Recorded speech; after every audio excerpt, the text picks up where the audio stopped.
নিজ আঙিনা পরিষ্কার পরিচ্ছন্ন রাখি, রক্তদানে একে অপরকে সহযোগিতা করি।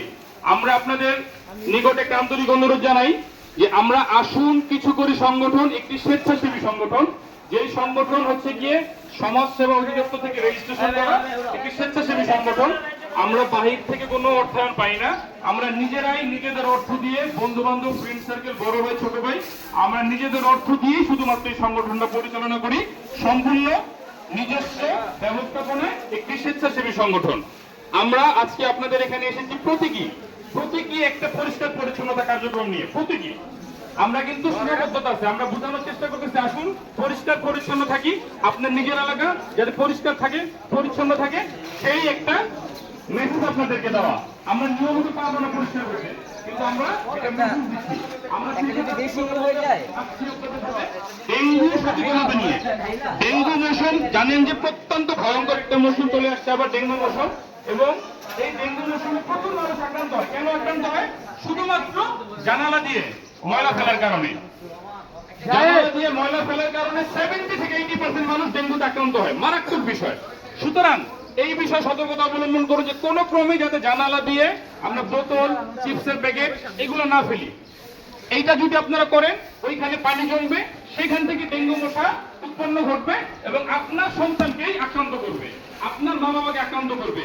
কোন ক্রমে এই দুই মাসের মাঝখান দিয়ে আপনাদেরকে আন্তরিক অনুরোধ করি, এলাকাবাসী আপনাদেরকে, যে আপনারা কোন ক্রমে জানালা এবং আপনার হচ্ছে গিয়ে এই ছাদের কর্নারে বিভিন্ন জায়গায় পানি জমে থাকে, বাসের নিচেও পানি জমে থাকে, এই বিষয়ে একটু সতর্ক হন, নাইলে আপনি কিন্তু এই ডেঙ্গুতে আক্রান্ত হবেন।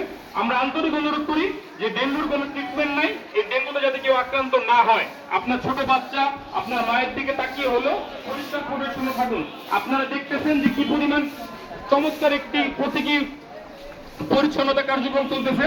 এবং এইখানে কিন্তু doctor, engineer, architecture, Dhaka university student, বিশ্ববিদ্যালয়ের স্টুডেন্ট প্রচুর পরিমাণ, এখানে মাদ্রাসার স্টুডেন্ট, সবাই মিলে এবং সবাই ভালো ভালো ঘরেরই সন্তান।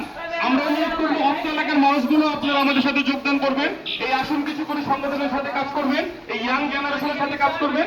এই যে প্রত্যেকে একটা কার্যক্রম আমরা এই এলাকার সন্তানরা যদি আমাদের সাথে আসেন, তাহলে আমাদের এই কার্যক্রম আরো দ্রুত আমরা করতে পারবো। সেই সাথে আমরা আপনাদের জানিয়ে রাখি এই অত্র এলাকারই সন্তান আবরার, ইভান এবং ডাক্তার রাজীব হাওলাদার, ওরা এই অত্র এলাকারই সন্তান, ওরা এই সংগঠনটাকেই পরিচালনা করে। এবং আমরা আরেকটা বিষয় আপনাদেরকে বলি, কিছু বিষয় সুবিধার কথা বলবো আজকে।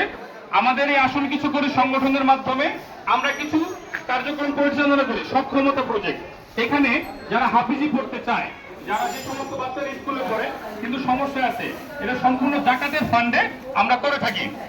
শুধুমাত্র সক্ষমতা প্রজেক্টটা, এইখানে সেলাই প্রশিক্ষণ নিতে পারবেন। যে বাচ্চারা পড়াশোনা করতে চায় কিন্তু সমস্যায় আছে, হাফিজি পড়তে চায়, মাদ্রাসায় পড়ে, এদেরকে আমরা সম্পূর্ণ সহযোগিতা করব।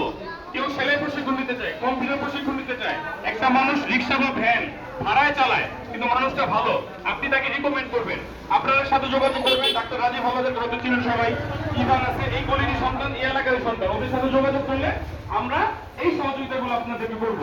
সেই সাথে আরেকটা বিষয় জানিয়ে রাখি যে আমরা ঢাকা দক্ষিণ সিটি কর্পোরেশনের সাথে নিয়মিত যোগাযোগ রাখতেছি। আপনার এলাকায় ধরেন লাইট জ্বলে না, আপনার এখানে পরিষ্কার হচ্ছে না ঠিক মতো, আপনার এখানে ফগিং করে না, স্প্রে করে না, এই বিষয়গুলো আমরা পর্যবেক্ষণ করতেছি, যাতে ওরা নিয়মিত অন্তত সপ্তাহে একদিন ফগিং করে, সকালবেলা স্প্রে করে। এই বিষয়টা নিয়ে আমরা ফাইট করতেছি, চেষ্টা চলমান রেখেছি। আপনারা বলে যে ঝাড়ু না দেয় বা আপনার লাইটটা জ্বলতেছে না, এই বিষয়গুলো নিয়ে আমরা কাজ করতেছি। আসুন কিছু করে সংগঠন, সব এলাকায় যদি কোনো সমাজ কল্যাণ প্রতিষ্ঠান থাকে তাদেরকেও অনুরোধ করি, যদি আমাদের সহযোগিতা কখনো মনে হয়, আমরা আপনাদের পাশে থাকবো, আমরা আপনাদের সাথে থাকবো। একটি সহযোগী প্রতিষ্ঠান হিসাবে আমরা এই তরুণরা কাজ করতে আগ্রহী। এবং আমরা আজকে কিছু ডাস্টবিন দিয়েছি, অনেক ময়লা পরিষ্কার করার চেষ্টা করছি প্রতীকী। সুতরাং আমরা সকলে মিলে আসলে একটি শৃঙ্খলিত এলাকা করি। যখন তরুণরা এবং সবাই মিলে এই কাজগুলো করবো, অটোমেটিক্যালি কিশোর গ্যাং কমে যাবে। আমরা কিছু কর্মসংস্থানের ব্যবস্থাগুলো অটোমেটিক্যালি সমাজে কিন্তু বিশৃঙ্খলাগুলো নিয়ন্ত্রণে চলে আসবে। আমরা সবাই দারুণভাবে এলাকায় বসবাস করতে পারবো। সবাই আসুন কিছু করে সংগঠনের জন্য শুভকামনা করবেন এবং আমরা অনুরোধ করি আমাদের কার্যক্রমে সকলকে সম্পৃক্ত হওয়ার জন্য। আসুন কিছু করি, নিজ আঙিনা পরিষ্কার পরিচ্ছন্ন রাখি, রক্তদানে একে অপরকে সহযোগিতা করি।